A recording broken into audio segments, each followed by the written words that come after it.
Oké, jongens, degene die vast zit, die gaat als laatste. Vast gaan als laatste.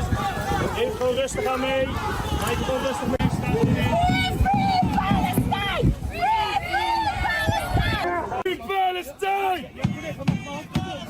Free, free Palestine! Free, free Palestine! Free, free Palestine! This was the scene at De Kuip Stadium in Rotterdam. It was supposed to be a night of international football, the Dutch women's team versus Israel.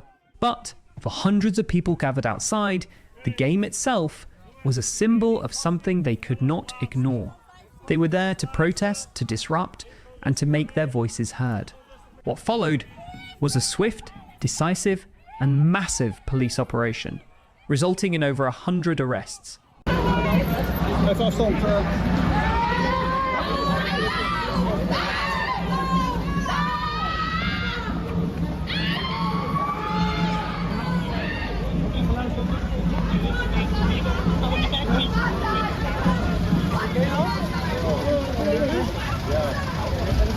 This incident in Rotterdam wasn't an isolated event.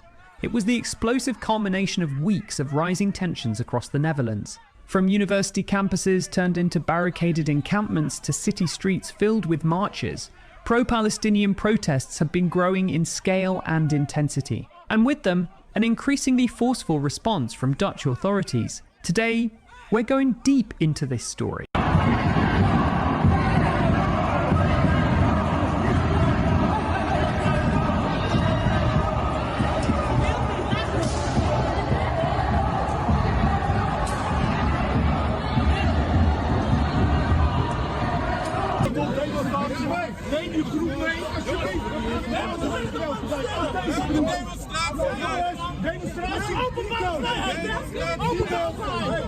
What exactly happened in Rotterdam and at universities like Amsterdam and Utrecht? Why are protesters resorting to such disruptive tactics? And how is the Dutch state, a nation that prides itself on freedom of speech and assembly, responding with such a massive crackdown? This is the story of a nation grappling with a global conflict, where the right to protest clashes head-on with the mandate for public order.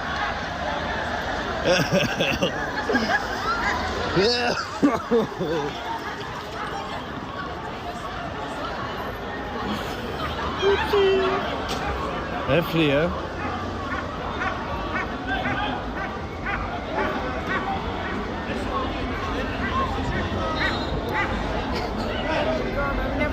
Let's begin where the latest major confrontation took place. Rotterdam, on the evening of the UEFA Women's Nations League match between the Netherlands and Israel. For the protesters, holding this match was tantamount to normalizing relations with a state they accuse of committing genocide in Gaza. Their goal was clear: to disrupt the event and use its high profile to broadcast their message. Pro-Palestinian groups had called for a demonstration. As kickoff approached, hundreds gathered near the stadium. Their initial attempts to block access roads and entrances for fans were met by a formidable police presence. The authorities had been anticipating trouble. The Rotterdam City Council had designated the area as a safety risk zone, giving police extended powers to stop and search individuals. Even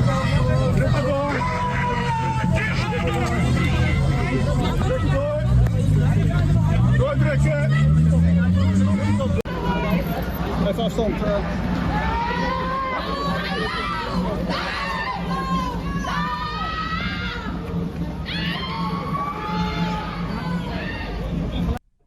The situation escalated quickly. Protesters, some with their faces covered, chanted slogans and reportedly set off fireworks. They formed human chains attempting to prevent ticket holders from entering De Kuip. The police response was immediate and overwhelming. Riot police, known as the Mobile Eenheid or ME, moved in. Footage from the scene shows officers pushing back crowds, detaining individuals and loading them onto buses. By the end of the evening, the police reported arresting the vast majority of the protesters present, citing the disruption of public order and the failure to follow police instructions. The game went on, but the real drama had unfolded outside the stadium gates. This event perfectly illustrates the core tension. Protesters saw their actions as necessary civil disobedience against injustice, while the authorities saw it as an illegal and dangerous disruption of a public event that required a forceful intervention to ensure safety. While the Rotterdam incident was a single explosive event, the groundwork for this nationwide tension was laid weeks earlier on the campuses of the Netherlands' most prestigious universities. Inspired by similar movements in the United States, students at the University of Amsterdam UvA and Utrecht University began setting up protest encampments. Their demands were specific and targeted. They called for their universities to be transparent about and ultimately sever all academic and institutional ties with Israeli universities and companies they claim are complicit in the oppression of Christian Palestinians.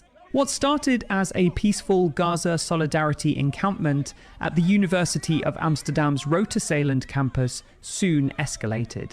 After the university administration failed to meet their demands, protesters grew more entrenched. They erected barricades using furniture, wooden pallets, and anything else they could find, effectively occupying parts of the campus and blocking buildings.